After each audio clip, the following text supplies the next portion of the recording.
दोस्तों आज का ये वीडियो बैंकिंग से संबंधित है। अगर पेमेंट किसी भी गलत खाते में ट्रांसफर हो जाता है तो उसके लिए क्या करना चाहिए और दोस्तों वो पेमेंट वापस कैसे प्राप्त कर सकते हैं, इसके लिए क्या करना पड़ेगा और किसके पास जाना होगा, ये सारी डिटेल आज की इस वीडियो में जानेंगे। तो दोस्तों वीडियो में शुरू से लेकर लास्ट तक बने रहें ताकि पूरी जानकारी आपको सही तरीके से समझ में आ सके। अगर आप भी एक मनी ट्रांसफर का काम करते हैं यानी यूपीआई के द्वारा मनी ट्रांसफर कर सकते हैं, किसी बैंक अकाउंट नंबर द्वारा ट्रांसफर करते हैं और उसमें कभी गलती हो जाती है यानी किसी गलत खाते में ट्रांसफर हो जाता है तो वो पेमेंट किस तरीके से प्राप्त कर सकते हैं, आज के इस वीडियो में बात करेंगे। दोस्तों आज का ज़माना डिजिटल हो गया है यानी डिजिटल ज़माना कहलाता है और डिजिटल ज़माने का फायदा भी है और नुकसान भी है, क्योंकि दोस्तों कभी जल्दबाजी होती है और अपन पेमेंट ट्रांसफ़र करते हैं और उसमें एक डिजिट भी गलत हो जाता है यानी एक नंबर भी गलत हो जाता है तो वो पेमेंट दूसरे खाते में चला जाता है। तो उसके लिए क्या करना चाहिए और वो किस तरीके से अपन 100% पेमेंट प्राप्त कर सकते हैं, तो दोस्तों आज के इस वीडियो में ये जानकारी समझने वाले हैं। अगर आपने भी मनी ट्रांसफ़र किया है,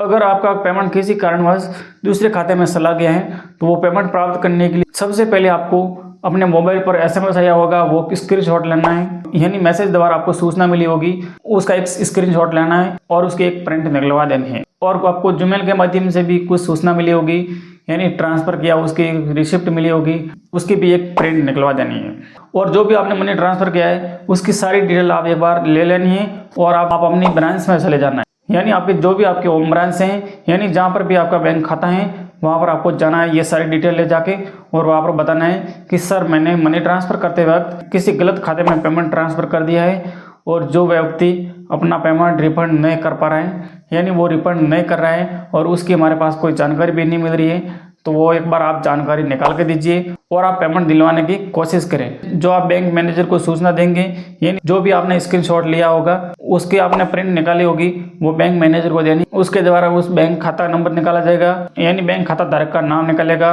और उसका एक मोबाइल नंबर निकालेगा। फिर बैंक मैनेजर उस खाता धारक से बात करेगा और पेमेंट रिफंड करने की बात करेगा। अगर वो व्यक्ति पेमेंट रिफंड नहीं करता है तो कुछ आपको आगे और कार्रवाई करनी पड़ेगी यानी हेल्पलाइन नंबर से बात करनी होगी और वहाँ पर भी आपको ये सूचना भेजनी होगी जो आप ईमेल के माध्यम से या मोबाइल SMS के माध्यम से या व्हाट्सएप के माध्यम से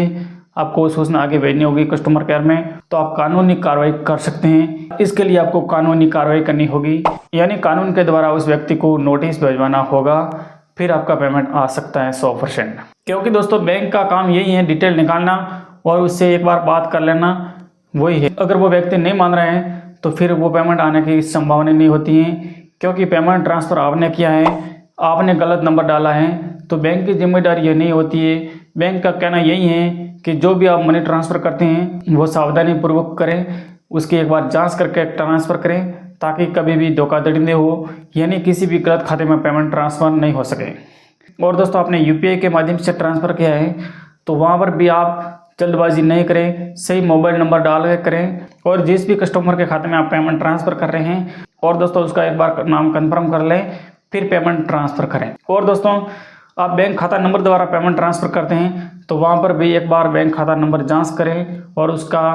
IFSC कोड होता है वो भी एक बार जांच करें, फिर पेमेंट ट्रांसफ़र करने की कोशिश करें ताकि आपको कोई भी समस्या का सामना आगे नहीं करना पड़े और आपको कोई भी गलती ना हो सके। दोस्तों कभी कभी क्या होता है कि बैंक अकाउंट में ट्रांसफ़र करते समय IFSC कोड नंबर गलत डाला जाता है फिर भी पेमेंट कट जाता है, तो दोस्तों आपको घबराने की कोई आवश्यकता नहीं है, क्योंकि IFSC कोड नंबर गलत होंगे तो आपका पेमेंट 100% ऑटोमेटिक रिफंड हो जाएगा यानी 2 से 7 दिन के अंदर आपका पेमेंट बैंक के द्वारा रिफंड ऑटोमेटिक किया जाएगा,